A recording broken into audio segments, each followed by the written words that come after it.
to another edition of Sexy Time Reading with Catherine. No, I just made that up, I don't know. That's, yes. This is a sexy time book though, so you've been warned. If you are under 18, you might want to leave, because I will be talking about penises and vaginas, and you might laugh. And then your parents will come and get angry because I just said penis and vagina. So, you've been warned. I am not to blame. So there. Anyways, this is my review for Rock Hard by Olivia Cunning. Oh my god. Oh my god. Look at that. Look at that. Yeah. Like sex on a stick right there. This is the second book in what is currently 5. There is the potential for I think 2 or 3 other books to come out. So that would be nice because more books is always good. This isn't necessarily a series that you need to start at the first book, but it helps because it's awesome. But this is the second book. This book is full of sex. Like, straight up sex. I'm not gonna sugarcoat it. Like, holy shit, sex. That's basically what it is. To be fair, it has a very good plot line and very good relationships and a lot of girl power being like, F you, I'm gonna do what I want and you're not gonna boss me around my life. That's what it's about. No, not entirely. That's really, I don't know, but that's not what it's about. I mean, part of it is. So, the book starts a couple years before it actually takes place. And it's Jessica and Cedric's in a metal band, but they haven't made it famous yet. Because obviously they're famous in the books, duh. And she got into law school and she wanted to go, and he told her no. So she's like, you know what? Screw you. I'm going to law school and we're done. And throws their engagement ring at his face and storms away. And then 2 years later they meet up again and she's on her summer break from school and working as a stripper in Vegas. And yes, that has to do with the story. Because it's what sparks them again. And they kind of realize that they were the best sex ever and they get back into it with just sex. And then of course sex breeds emotion because they had a relationship prior. Sex doesn't always breed emotion though.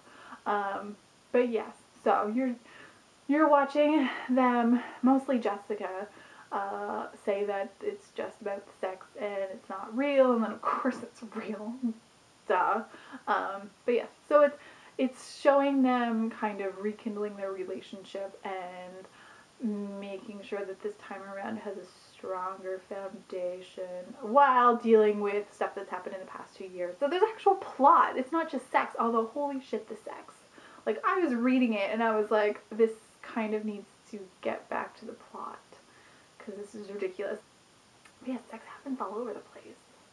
And you know what, I gotta respect Cedric compared to the other guys from, you know, the other books. He doesn't share at all. He's very, very selfish, and in this respect it's a good thing, because not all women like being shared. But it's really interesting because Cedric is such a selfish character. Like, oh my god, selfish and self-centered and basically just an egotistical prick.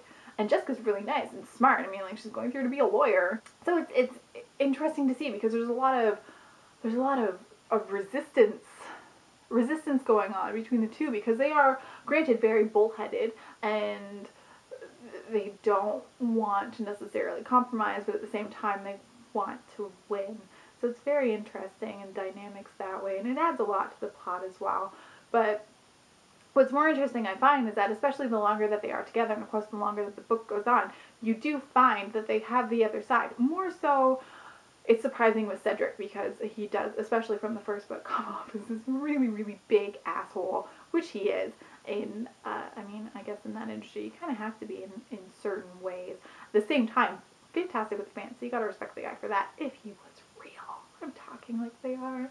But, no, it's interesting to see how much he changes the more that he's exposed to, I mean, essentially the love of his life, who is Jessica, and how much he also helps her to become basically like a stronger person. I mean, she's a very strong woman to begin with, but with his help she's able to really come into her own in a lot of ways that hypothetically wouldn't have necessarily happened had this have not happened. Mostly this book is about the sexy times. Let's face it, people. And they are crazy awesome sexy times. Like, Olivia Cunning sure knows how to write a sex scene. Let's put it that way. Like, holy crap. And the thing about her writing, too, is that it is incredibly addictive. Like, I think she's a really, really good writer. Like, she engages you in the story. She makes you care about the characters. And not only does she entertain with the sex scenes in abundance, but it's also about the plot. Like, it's not, granted I haven't read it, but it's not some 50 Shades of Grey bullshit where it's just ridiculous. I mean, yes, there are ridiculous parts, like having sex in public in Vegas and not getting arrested for it because of all the people that are there and the cops patrol like crazy. But I mean, it's realistic. I mean, yeah, this could happen. I mean, when I was in Vegas, I saw a girl whose shorts went up like this and exposed half of her ass cheek in public. And it was funny because she was walking with her, whatever the guy was, I'm assuming her boyfriend. He was carrying her purse, and my friend Vicky and I were walking behind them, and we were very snarkily, being like, well, you know, I'd pretty much do anything too if I was tapping that ass at night. So, it's not going to be for everyone. I mean, yeah, basically if you're a prude, it's not for you. If you aren't into this stuff, obviously not for you. Why are you reading it? I mean, it'd be like,